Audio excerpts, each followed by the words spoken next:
This London gay bar is packed on a Saturday night with men out to have a drink and enjoy themselves. But are they also taking a drug that's been described as more addictive than heroin and more destructive than crack?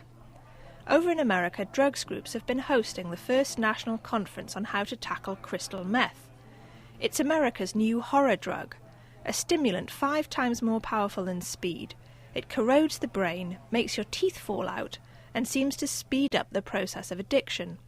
It's a mainstream problem now, but it first became popular with gay men. On the street in Soho, Nick tells me very graphically what crystal did to him. It made me ridiculously horny, if I'm being totally honest with you.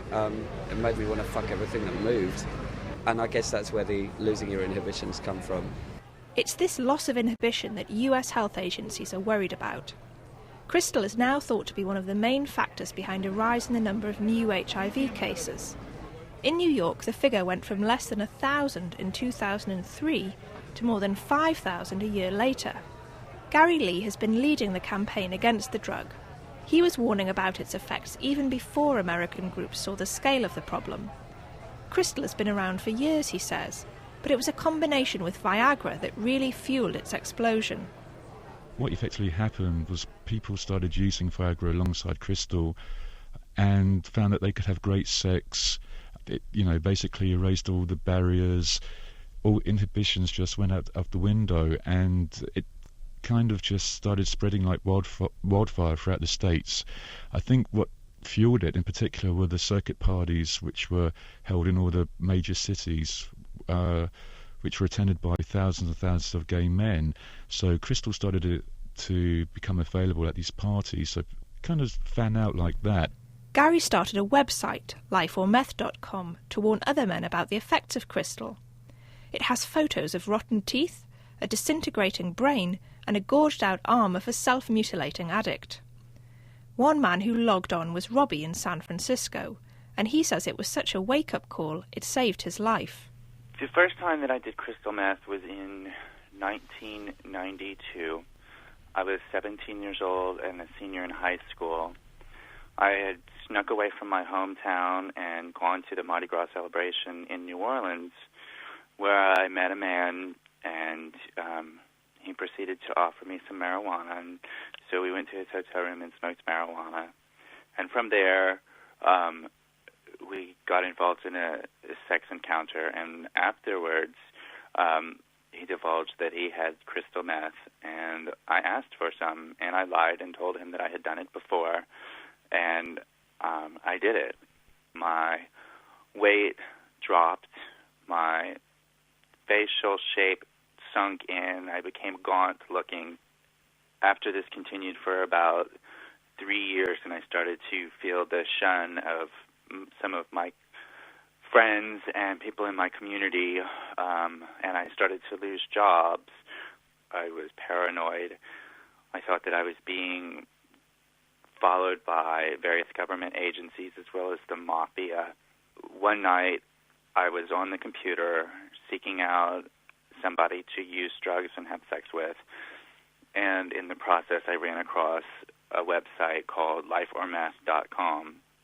It reinforced everything that I knew was true about my drug addiction, that there was no controlling it, that it had taken over my life. It had taken everything that meant anything to me. And I knew that it was time for me to get help. In June, a report by City University showed that at least 1 in 5 gay men in London are now taking the drug. But despite the fact that its price is falling and the number of users is rising, crystal is still a Class B substance, making it officially less serious than ecstasy. The Home Office won't be making a decision about whether to reclassify crystal as Class A until November at the earliest. Gary Lee is furious. He believes that the government and HIV charities are wasting time and delivering too little, too late. The situation we have now in London is that we're in the space now where the America was several years ago, where they're still waiting for proof, if you like.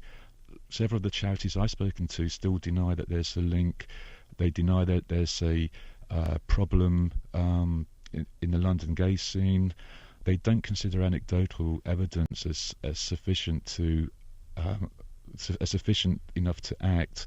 They're basically waiting for, scientifically accumulated data, and until that data materializes, they won't budge. They're just sitting around twiddling their thumbs, as far as I'm concerned. And while they're doing that, the core group of people who are going to use crystal meth are now using the drug, and people are getting infected with HIV. But gay and HIV groups say that websites like Life on Meth are unlikely to put off British drug users. American clubs have been plastered with posters warning meth means death, but this kind of shock tactic isn't the answer, according to Jack Summerside. He's leading a coalition of charities, including the Terence Higgins Trust, to try and get some research about what's really happening in the UK. The starting point of this project is that we believe that crystal meth usage is on the increase amongst gay men in the UK. My personal take on the Life on Meth website is quite a lot of it which is unsubstantiated. In making a clear causal link between certain health conditions and even some of the relationships between HIV transmission. I'm not saying those aren't correct, but I need to see proof. And I think it would be a mistake to start producing material that cries wolf. Back on the street in Soho, gay men are gathering outside pubs like the Admiral Duncan.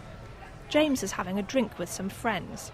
He agrees that as far as they're concerned, crystal meth is another in a long series of scares. So, even with websites like Life or Meth, the impact of the crystal meth warning may be limited. It's all dire health warnings, isn't it? Yeah, it's very dire health. The trouble is, all your life you get dire health warnings. You can get them at school about venereal disease. And then, of course, if you get them and you find a few pills sorts out some gonorrhea, the authority of these dire warnings is blunted.